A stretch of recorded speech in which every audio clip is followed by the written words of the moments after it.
กราบสวัสดีสบายดีท่านผู้ชมทุกท่านเนาะในตอนแรงๆพี่น้องเอ้ยมื้อนี้ก็บ่ได้ไปทางใดพี่น้องอยู่ดูแลน้องอลิสาพี่น้องแม่น้องอลิสาเพิ่นออกไปขาย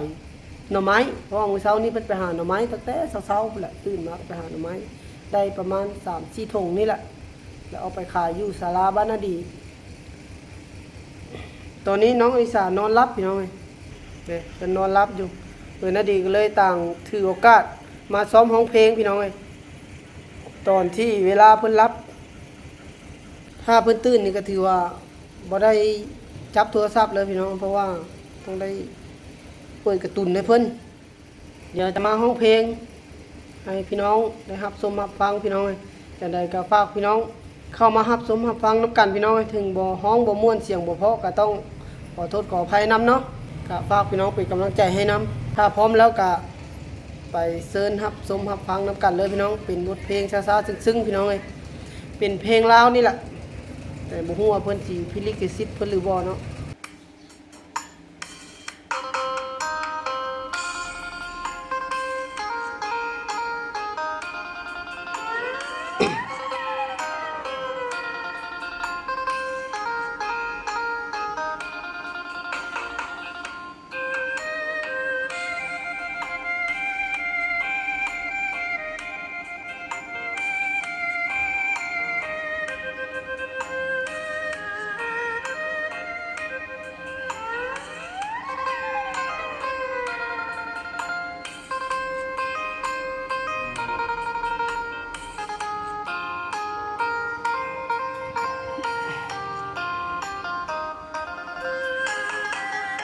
เหตุเกิดทุกอย่างที่เจ้าต้องการเบิดแล้วแค่บ่เห็นแววความหักสิดีขึ้นเติมผู้ชายเนาคนนี้ที่เจ้าเคยลืมคือฟ้ามืดครึ้มบ่มีหอดแสงสว่างแต่ความเป็นจริงเจ้านั้นคือบ่หักอายเหตุดีแทบตายความหมายบ่มีจากอย่างคนมันบ่แม่นจางกะบ่แม่นอีหลีโนนางอายยอมตามใจทุกอย่างเจ้า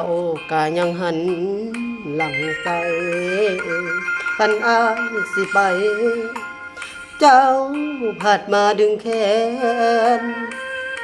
ผู้มันบ่แม่นแล้วสิเฮ็ดจังใดดึงไว้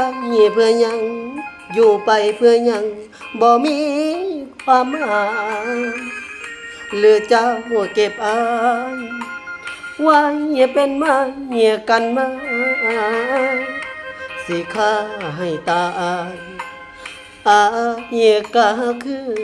เก่าเบิดคำสิว่าคืออายบ่มีปัญญาเก็บไว้เพื่อยังอยู่ไปเพื่อยังบ่มีราคาปล่อยมืออายสาอยู่ไปกัดอลมาน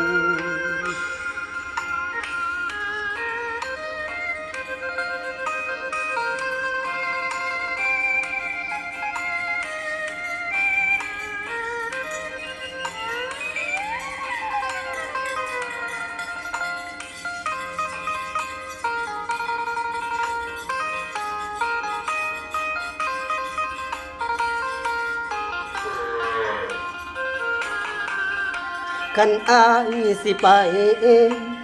เจ้าผัดมาดึงแขนผู้มันบ่แม่นแล้วสิเฮ็ดจังใดดึงไว้เพื่อยังอยู่ไปเพื่อยังบ่มีความหมายหรือเจ้าเก็บอายไว้เป็นไม้กันมาสิฆ่าให้ตายอายก็คือเก่า เบิดคำสิเว้าคืออายบ่มีปัญญาเก็บไว้เพื่อหยังอยู่ไปเพื่อหยังบ่มีราคาปล่อยมืออายสาอยู่ไปกัดทรมาน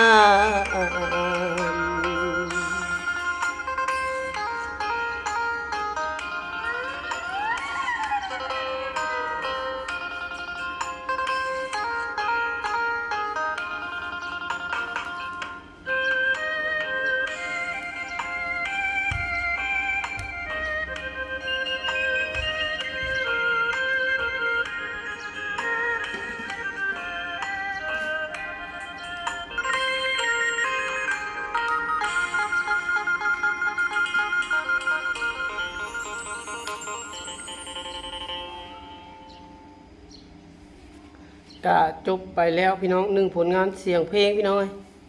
เป็นผลงานเพลงที่ซึมเศร้าเพลงอกหักนะพี่น้องเนาะเป็นบทเพลงที่ซาๆซึ้งๆพี่น้องเอ้ยก็ฝากน้ำพี่น้องถ้าบ่ผิดลิขสิทธิ์เคยนาดีก็จะเอาลงก็จะได้ขอจบไว้เพียงเท่านี้เนาะเอามือละเล็กน้อยๆพี่น้องเอ้ยเคยนาดีก็ต่างซ้อมร้องเพลงไปนำเพราะว่าช่วงนี้ก็บ่ทันยังบ่ทันได้ออกไปไถนาพี่น้องก็เลยบ่ได้มีคลิปลงก็จะพยายามหาคลิปมาลงพี่น้องช่วง2 3 4 5มื้อหลังนี้บ่ได้ลงคลิปเลยพี่น้องย้อนว่าโอ้มันจักสิว่าจังไดดีมันเวียกงานมันบ่เป็นตาพี่น้องก็เลยบ่ค่อยมีคลิปลงก็ต้องขอโทษขออภัยนำเนาะก็ต้องขอจบไปทำนี้พี่น้องสุดท้ายนี่ก็ต้องกราบขอบคุณ FC พี่น้องทุกท่านที่เข้ามาที่ตามรับชมเนาะทางช่องเคยนาดีตั้งแต่ต้นจนจบพี่น้องในการมาซ้อมร้องเพลงถึงเสียงบ่ม่วนร้องบ่เพราะก็ต้องขอโทษขออภัยนำพี่น้อง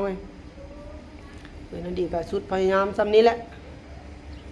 ก็จะพยายามฝึกต่อไปฝึกเสียงต่อไปใจก็อยากพัฒนาตนเองอยู่พี่น้องแต่ว่าเอาเท่าที่เขาทำได้เนาะขอจบคลิปพี่น้อง